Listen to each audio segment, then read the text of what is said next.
une vidéo sur la créativité infinie.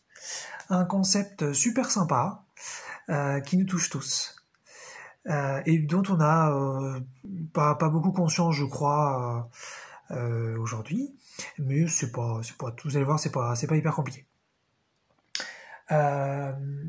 Il y a, en fait, donc c'est l'idée, donc ça va être une continuité entre ce que j'ai pu dire sur la canalisation et en même temps sur la loi de l'attraction. Voilà. Ce qu'il faut savoir, c'est que une idée attire une idée. D'accord, c'est le principe donc de l'attraction. Si vous continuez de penser à la même chose, vous allez avoir de nouvelles idées sur ces choses, puis de nouvelles idées, puis de nouvelles idées, puis après vous rencontrez même des gens qui parlent de ça, qui vous donnent de nouvelles idées, puis vous entendez parler de nouveaux livres, de nouveaux films, de nouvelles références à cette façon de penser. Et voilà, donc par exemple, si je sais pas, j'ai un mot qui me vient, il y a vampire qui me vient. Si par exemple, je m'intéresse à tout ce qui touche aux vampires, et ben j'y pense comme ça, j'ai des idées qui me viennent, j'ai de plus en plus d'images, puis après j'entends j'entends des gens m'en parler, j'entends des films dessus, des livres par exemple, des documentaires sur les croyances autour du vampirisme, et puis vraiment je me passionne pour les vampires, bah tout ça grossit, ça commence à faire une énergie très très forte. D'ailleurs ça on peut peut-être pas la palper, mais on peut la ressentir. Ça commence à être une énergie dense qui nous accompagne, où vraiment notre vampire, les vampires, c'est tout ça devient une passion pour nous. Et puis voilà, ça tourne, et ça attire toujours plus d'énergie. Et donc voilà, donc là on est sur un phénomène de loi de l'attraction directe. Et ça en fait c'est la continuité, c'est la créativité qui suit. C'est-à-dire parce que moi, il y a longtemps, je savais pas qu'il y avait une créativité infinie sur Terre. Et je me demandais comment est-ce qu'ils font les gens qui écrivent des bouquins, qui sont parfois très très bien, et ils font des suites, et des suites, et des suites, et des suites. Et comment ils font ceux qui font des films parfois qui sont très bien aussi, qui font des suites, des suites, des suites, des suites, des suites. Oui, mais à bout d'un moment, t'es à court d'idées quand même. Enfin, je sais pas, surtout si t'as fait un super truc, c'est déjà bien, quoi, tu vois. Je me disais, bon, faire... Et les gars, tu sens que ça s'arrête pas, quoi. Et puis après, t'as des gens qui ont écrit 10 bouquins, d'autres 20. Je dis, mais attends, bon, ou alors ils sont tous mauvais, les livres, ou je sais pas, c'est quoi ce bordel? Et en fait, pas du tout. Ce qui se passe, c'est que dans le non-physique, donc dans la sphère non-physique, on a une infinité d'idées. D'accord? Donc on a une infinité d'idées pour tous, hein, pour tous.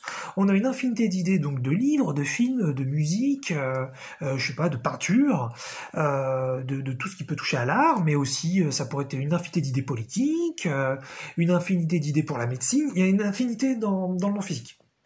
Alors comment est-ce qu'on va les chercher ces idées? Comment est-ce qu'on les capte? Comment est-ce qu'on les canalise? Alors là, ça va dépendre de nos centres d'intérêt. Hein. Si moi je m'intéresse pas à la médecine, je vais pas beaucoup canaliser d'idées sur la médecine. Mais à partir du moment où je prends donc un thème qui m'intéresse, donc là je parlais de vampirisme comme ça, on pourrait prendre autre chose, hein. On pourrait prendre la médecine par exemple. À partir du moment où il y a un sujet qui m'intéresse, à partir de là, je tape dans le réservoir, donc un réservoir infini d'idées, ok? Et je me mets à canaliser. Je mets à canaliser de l'info dessus. Et plus je le fais, plus je deviens puissant, et plus j'en canalise davantage, et des meilleures, et des plus intéressantes. Et ce qui fait qu'en fait, ça s'arrête plus. C'est infini. Et c'est un phénomène qui est pas très connu, mais qui explique que les gens, par exemple, qui se mettent ils se mettent à écrire un livre sur un sujet, et en écrivant ce livre, ils se connectent à plein d'autres idées, et donc, une fois que le livre est fini, ils ont déjà eu plein d'autres idées sur la suite. Le temps passe, ils continuent de s'y intéresser quand même un peu, ils lisent des choses, ils se renseignent, ils en parlent, ils y réfléchissent, tout ça travaille, et ça en attire, et ça ne s'arrête jamais. Et ça, c'était le propos que je voulais partager, qui est super sympa. La créativité est absolument infinie. C'est juste qu'en fait, vous prenez l'habitude sur un sujet, vous commencez à avoir un peu d'inspiration, et ensuite, ça va venir. Alors, je dirais les petites précisions à donner, évidemment. En tant qu'humain aujourd'hui, à cette époque, on n'a pas un contrôle direct sur ça, donc c'est pas, tiens, moi qui m'intéresse jamais à la médecine, n'importe quoi, allez, je veux canaliser des infos sur la médecine. Non, ça marche pas comme ça. Faudrait que d'abord, faut mettre en route la vibration. Donc, il va falloir peut-être passer quelques semaines à déjà m'intéresser un peu au sujet, ou quelques mois. Après, la médecine, c'est un grand sujet, alors faut voir. Mais peut-être qu'il faudrait même plusieurs années, ça dépend. Si je prends une toute petite partie de la médecine, on peut imaginer que je vais commencer à canaliser des idées assez vite. Mais si je prends un truc beaucoup plus large, là il va falloir plus de temps. Donc c'est une machine qu'il faut mettre en route. Donc les gens qui n'ont pas beaucoup d'imagination ou qui n'ont pas beaucoup d'inspiration, c'est un truc qu'on met en route, et après avoir passé pas mal de temps dessus, après ça va tout seul, et ça n'arrête pas. Et plus vous avancez, plus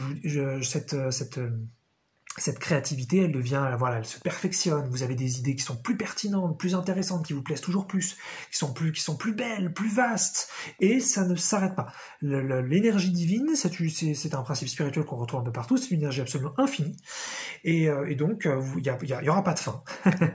Voilà, c'est tout.